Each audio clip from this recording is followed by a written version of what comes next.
bem-vindo a bordo. Eu sou o Cláudio Luquezzi, esse aqui é o Kowalski. E estamos começando mais um Documento Revista Asas, junto com os nossos parceiros, a Embraer, a El Sistemas, Digex, a Detec e Hangar 33.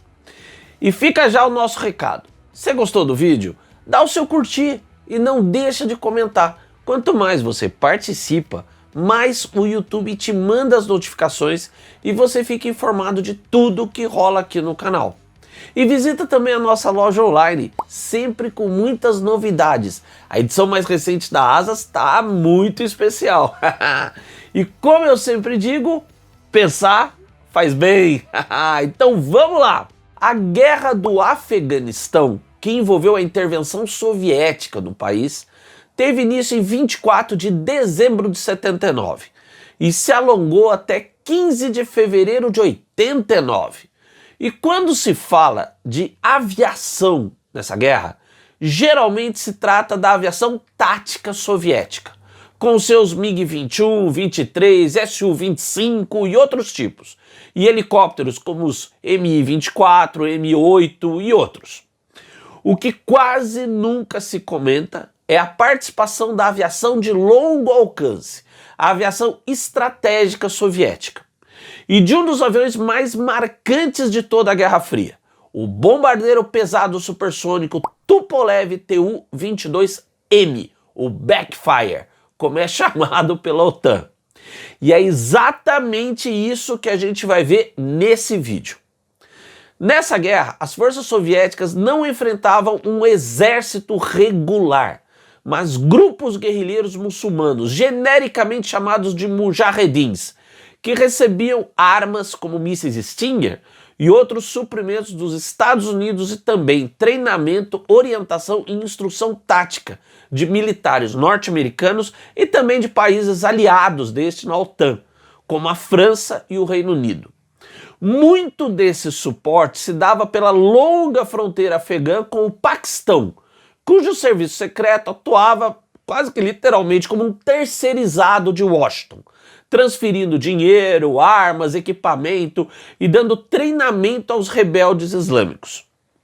E essa fronteira afegã-paquistanesa é em grande parte montanhosa, com o maciço do Hindu Kush, que ocupa ainda boa parte do norte e do centro do Afeganistão. São montanhas altas, numa altitude média de 4.400 a 5.200 metros, mas com alguns picos passando de 6.000 e chegando até a 7.000 metros. É bem desafiador para tanques e outros veículos, e também para aeronaves, sobretudo helicópteros. E tudo isso facilitava exatamente os mujahedins, que operavam em grupos pequenos de alta mobilidade e com muito conhecimento da região. Depois dos primeiros anos de luta, o comando soviético decidiu testar o emprego de bombardeiros pesados, capazes de fazer bombardeiros de áreas, tipo tapete de bombas, conseguindo assim envolver as forças guerrilheiras sem deixar espaços para a fuga delas. 6 Tu-22M2 do 10.225º Regimento de Aviação de Bombardeiros Pesados da Guarda foram deslocados de sua base, Belaya, no sul da Sibéria, para a base de Mari II, na então República Soviética do Turcomenistão, que tinha fronteira com o Afeganistão. Ali, os Backfires se uniram a um punhado de bombardeiros Tu-16. Cada M2 podia levar 64 bombas de 270 quilos, num total de carga de pouco mais de 17 toneladas, sendo que a maior bomba que o supersônico podia levar eram as de 3.000 quilos. Então, às 6 horas do dia 19 de abril de 84, horário local, os Tu-16 decolaram de Mari II, sendo seguidos pelos Tu-22M2, e os bombardeiros voaram todos juntos em formação cerrada até o Vale do Panjir, que se tinha tornado um reduto dos mujahedin. Como as tripulações não estavam familiarizadas com a região, forças de terra instalaram emissores de sinais que serviam de apoio à navegação, captados pelos radares dos bombardeiros. Voando a cerca de 10.000 metros, os aviões lançaram as suas bombas, numa tempestade de fogo que os Mujahedin nunca tinham visto antes no ataque aéreo. Esse foi o batismo de fogo do Backfire. Ataques similares foram feitos nos dias seguintes, sempre nas primeiras horas do alvorecer, e sempre uma única sortida no dia. Mas a operação foi curta. Em maio, os aviões retornaram às suas bases. E uma das razões foi que, apesar de visualmente impressionantes, esses ataques a grande altitude se mostraram ineficazes. Mesmo com cargas bélicas menores, os ataques de jatos como os Su-25, feitos a baixa altitude, tinham muito melhor precisão e daí eram muito mais eficazes. Mas, no verão de 86, a cúpula soviética decidiu reduzir a presença militar no país, determinando a retirada de 6 regimentos. E era então preciso garantir o caminho de volta seguro desses comboios terrestres. A maior base da aviação tática era Bagram, mas as missões dali até as rotas de retirada eram muito afetadas pelas condições de grande altitude do relevo e as elevadas temperaturas, impactando muito as performances de aviões e helicópteros, inclusive da carga de armas que eles podiam levar. E aí se resolveu recorrer de novo aos bombardeiros pesados. Voltaram então os Tu-22M e Tu-16, fazendo uma sequência de ataques para destruir bastiões e posições fortificadas, muitas vezes em cavernas nas rochas das montanhas. Eram usados detonadores especiais de atraso de tempo nas bombas, para que só detonassem depois de penetrar nas rochas de concreto. E se empregaram bombas pesadas, de 1.500 a 3.000 quilos. Cumprida a missão, os bombardeiros retornaram, de novo, às suas bases. Então, em dezembro de 87, a liderança soviética anunciou os planos de retirada total do Afeganistão, o que deveria começar em 88 e se concluir no início do ano seguinte. Isso era resultado de um acordo entre as então superpotências, seguido de certos acertos oficiais entre os governos do Afeganistão e do Paquistão. E isso então ia exigir uma escala muito maior daquilo que tinha rolado no verão de 86. Porque agora iam ser centenas de comboios de tropas, veículos e blindados indo embora pelas estradas, muitas vezes passando por estreitos desfiladeiros entre as montanhas, posições ideais de emboscada que podiam se converter em massacres. E aliás, nessa época, muitas dessas estradas tinham pontos em que estavam literalmente bloqueadas por posições de fogo e bastiões fortificados dos mujahedins. Então era preciso, primeiro, destruir esses pontos, liberando as rotas, e em seguida garantir a segurança dos comboios até a fronteira soviética. Uma primeira operação desse tipo rolou entre 23 de novembro de 87 e 10 de janeiro de 88, com 2 esquadrões de Tu-22M2 voltando a Mari 2, fazendo missões para liberar a estrada entre Gardez e Kost. Em algumas dessas, voando em linha, no sentido de um estreito desfiladeiro, uma formação de backfires mostrou ser capaz de lançar 200 toneladas de bombas nas posições inimigas em uma única passagem. As operações da retirada final começaram em maio de 88, e já em meados de agosto, cerca de metade da força soviética já tinha deixado o Afeganistão.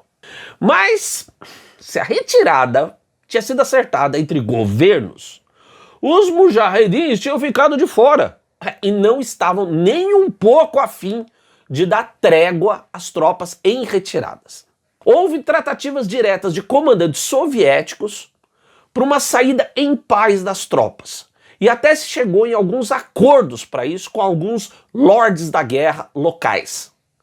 Mas a inteligência militar soviética desconfiava de que esses acordos, na verdade, ocultassem uma dissimulação para ataques de surpresa contra os comboios. Em alguns casos era isso mesmo. Descobriu-se até que, para essa ofensiva final, novos campos de treinamento e depósitos de armas vinham sendo montados no Vale do Panjshir. Então, em outubro, os bombardeiros pesados foram chamados de volta à ação. Eles eram tipo os bombeiros da situação. A operação dos pesados teve início em 28 de outubro de 88 e começou com 4 bombardeiros Tu-16 e 4 supersônicos de guerra eletrônica Tu-22PD deslocados para Mari 1, a mesma base que recebia os voos de transportes militares vindos do Afeganistão e onde então estavam também observadores das Nações Unidas que fiscalizavam o cumprimento dos acordos firmados para a retirada. Para esses observadores, os Tu-16 e Tu-22PD, que eram então tipos até já antigos, não chamaram atenção, com a sua presença sendo justificada como simples rotina de treinamento.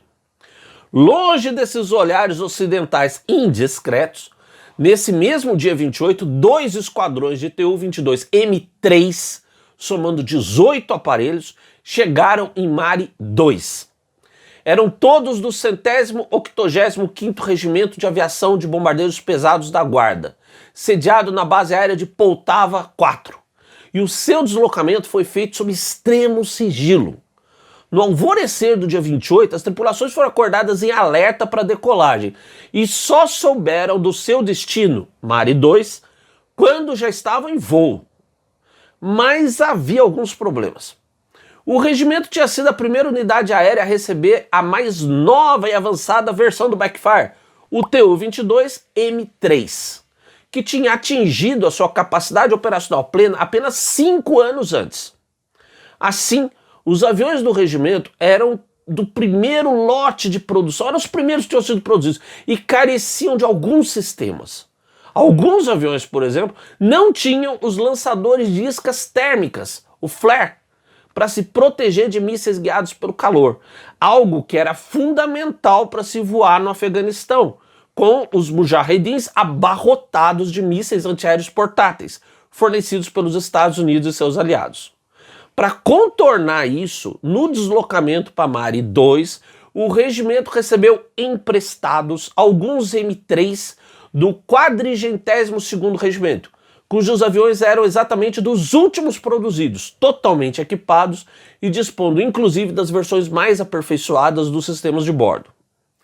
A primeira missão foi já em 30 de outubro, com os 4 Tu-16 e todos os M3 visando uma posição inimiga nos subúrbios de Jalés, usada para ataques de foguete e artilharia contra a base aérea de Bagram. A posição foi atacada por 3 dias seguidos e, claro, foi destruída. Imagina, né? Na semana seguinte, os Tu-22M3 atacaram vários alvos rebeldes nas cercanias de Cabul.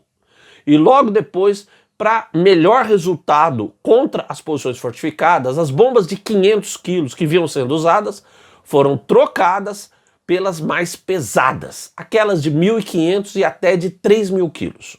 E embora a carga de bombas pudesse chegar a 24 toneladas, usualmente se limitava a 12 para manter uma boa manobrabilidade da aeronave. Outros alvos também atacados, então, eram comboios de armas e suprimentos vindos exatamente do Paquistão e também do Irã.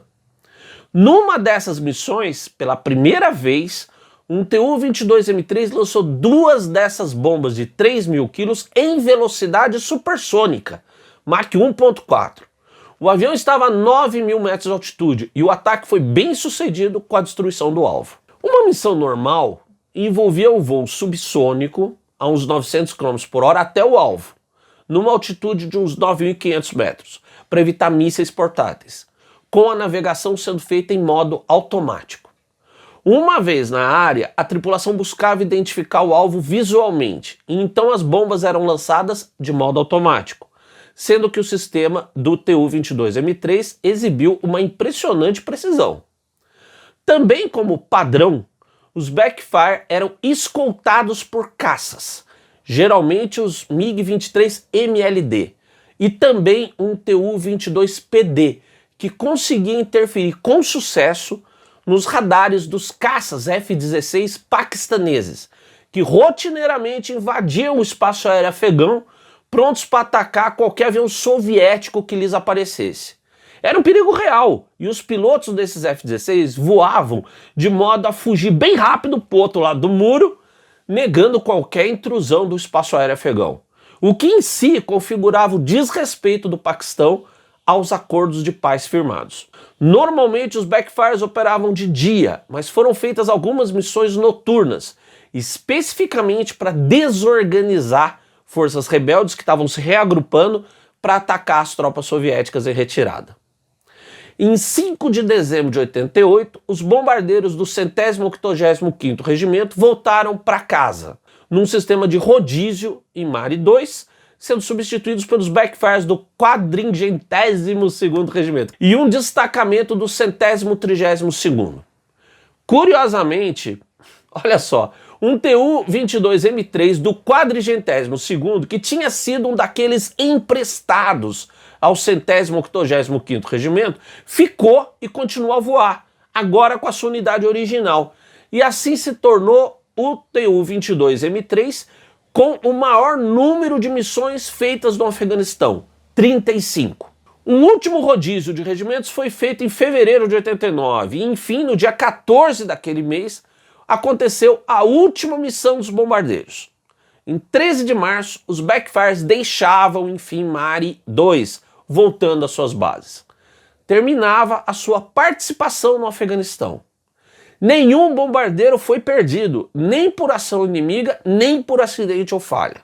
Não se pode dizer que os Tu-22M alteraram os rumos da guerra, mas com certeza colaboraram para um retorno seguro para casa de algumas centenas de milhares de combatentes.